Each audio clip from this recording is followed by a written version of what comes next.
Tip number 2, as Yoda said so eloquently in Star Wars Episode 15, do or do not, there is no try. That's a bad Yoda accent, which I didn't try. Throw yourself into your career. I worked with a very talented recent college graduate. He was a really nice guy.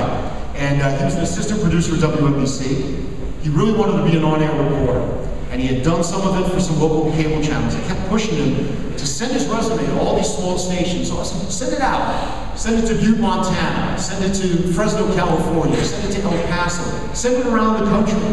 And he did sort of that, but he really sort of held off, didn't quite do it, really kind of wanted to stay home, and, you know, he just didn't want to go the whole 9 yards, as they said. And in the end, he's sort of doing a job in television, but not really. And I feel that he was a great guy with a ton of talent, but he just was afraid to do that, you know, take that final step. So I really think that it's almost like someone saying, you know, I'd really like to be president. I just don't want to go out and have to get votes or anything like that, because that seems like it could go, you know, be a lot of work. So I think that you really want to commit yourself to something, and I think if you do that, it's not that you're committing yourself for life, it's just you're going to find out faster whether you like it or whether it's not for you. And I think people will say all the time, Thomas Alva Edison said, I failed 100 times, but I learned 100 things that didn't work. And I think that there's a value in that. I think there's a huge value in that. I think it's better to commit yourself to 2 or 3 or 4 different careers, find out they're not for you, rather than doing something, going through life saying, you know, I really wanted to do this. I think I could have done it. I just never really tried it. And, you know, I think you see that a lot in different careers, because the tough careers are hard and it requires a lot of work. But I think if you try it, you're going to see whether you like it or not, and that's going to mean a lot to you.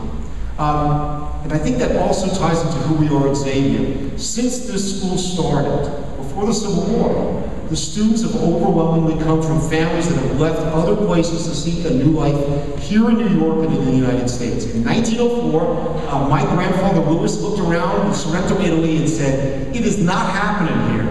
This is a poor place and it's going to stay poor. And he ended up taking a ship to New York and started a career in a restaurant that's still there 103 years later. It's Gargiulo's in Coney Island, if you ever want to go. And I think it's the same thing. You've got to go to where the action is. And often that means leaving home, but you'll be better off for it. If you are interested in a career in the arts, it's New York and Los Angeles. If it's country music, you got to go to Nashville. If you're interested in the law, welcome to New York City. But there's a whole world out there of interesting places, and you've got to be where it's happening.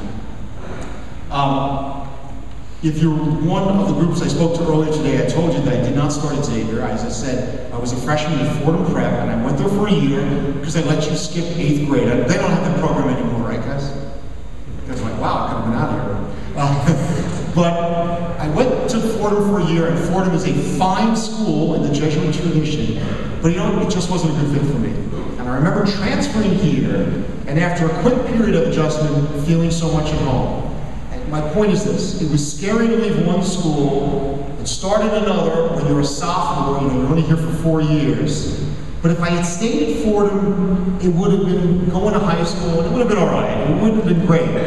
But I took that chance, I took that leap, and I joined a community that I've been a part of for 34 years. It happened again when I was 24 years old. I went to get my first job in Huntington, West Virginia. I told a lot of the folks about it in one of my classes today. I grew up 10 blocks from here. I went to grammar school across the street. I walked here to Xavier, and I went to NYU. I mean, I didn't go north of 14th Street, except to come to Xavier, I think, for 24 years. But my first job was in Huntington, West Virginia. When I left Manhattan for Appalachia, it was the hardest thing I had to do. But I would have never gotten the job at WNBC and at 30 Rock if I didn't do something that was really tough. So I'm glad I make that commitment. I hope you'll make that commitment as well. I hope if it comes time for you to say, gee, I can do this, but it's going to mean leaving my friends or leaving my family, you're willing to take that leap, because I think there's a payoff for it. You'll go to the right school that way. You'll pick the career that seems perfect for you. There'll be times, even then, when you find yourself lost and doubting yourself. I love military history. I have tremendous respect for the military. And one of our nation's greatest military leaders, of course, President and General Dwight David Eisenhower, he graduated from West Point just as the U.S. was becoming involved in World War I. They call this class the class the stars fell on, because so many of the leaders of World War II came from that class. And Ike desperately wanted to command troops in combat. But during World War I, the Army kept him stateside training soldiers. His contemporary, General Douglas MacArthur, he ended up leading the 42nd Infantry Division, the Rainbow Division in battle. Ike stayed home. Ike, when you read biographies of Ike, he desperately tried to get overseas. And he couldn't make it happen because he was so good at organizing, at training, and administration that he ended up staying here. The war ended, and Dwight David Eisenhower missed his war. So imagine that, as a military officer, you missed the biggest conflict the U.S. has in since the Civil War. You missed your chance to make your mark in combat, and Ike must have thought, my career is over. I'm a fantastic soldier. I was highly valued at West Point, and so valued that I didn't get into combat, and now I'm going to pay for it. He must have felt terrible. 20 years later, as World War II was about to start, Dwight Eisenhower was only a lieutenant colonel before World War II. This is a 5-star general. He was a lieutenant colonel before World War II. And someone once said of Ike, so he said, you watch Eisenhower, he's someone on the move. And they said, dismissively, well, if he's on the move, he better get started. But he certainly did get started. His time came when the skills that kept him out of World War I as a trainer and organizer and strategist, and also as a diplomat, led him to be appointed Supreme Allied Commander in Europe to command the largest force the U.S. has ever assembled. So the lesson here is you can't pick a career based on what you think might happen. You may love the financial world and graduate just as the market crashes. You may love teaching and be getting your teaching license just as budget cutbacks make it harder than ever to find a teaching job. But your interest, your expertise, your skills will be there when the opportunity comes around. Or come around as it did for Ike in a different way than you thought. There's a great line in a song that was popular a while back, and it goes, it's from Mike and the Mechanics, another group you guys probably don't know. It says, if you don't give up and don't give in, you just might be okay. There's another line I like to relate to as well, and it's a short one that comes from my favorite movie, Chase, which is, no respect, of course, your work is my favorite, but after that, my favorite work is a movie called The Verdict with Paul Newman. And Paul Newman is a great performance. You should watch this. He plays a broken down lawyer. And an unfriendly judge at a conference points out to him, he's lost his last few cases. He should just, your career is going nowhere. And Paul Newman looks at him and he just says, things change. And you know what? Things will change for you guys too. You may start out loving science, getting a degree in chemical engineering from a place like RPI or MIT, and then find out what you really enjoyed as a subject you don't like as a job. That you're better suited for sales. You may have always wanted to have your own business. You do that for a couple of years, you decide you want to go back to school and want to become an attorney. I think that's great, because contrary to the saying, you don't pick a career, you develop one. It's going to go in ways that will surprise you. Hopefully, you'll be able to look back in 20 years and say, you know, it's a good thing I didn't do that, because this led me to this.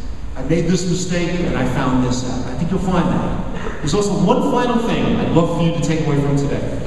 Xavier teaches his students more than just what shows up on our report cards. This past fall, I came here to interview Father Keenan, as Shane said. He was the rector when I was a student here for a story in WNBC. And I said to him, why did you make me study Latin? We used to say, it's good to study Latin, you can use it when you die. And the Father Keenan replied that this is the Jesuit tradition, to help students become well-rounded, to become curious about the world, to be able to expand their horizons. It may not always seem that way when you're learning that at Xavier, but it is. Your career, however demanding, is always only one part of your life. It's the way you live and how things matter. That's why I'm always thrilled to come back here, and I know you will be in the coming years. So in a couple of months, you'll be sitting around here, just where I sat 34 years ago. You'll be listening not to the Eagles, not to Mike and the Mechanics, maybe to Pitbull. I asked the young people what groups are popular. I can't trust them to tell me where I work. And thinking about the great unknown that comes after you graduate from Xavier. And I think you'll find that while the future's unknown, it's going to be great. Thank you very much.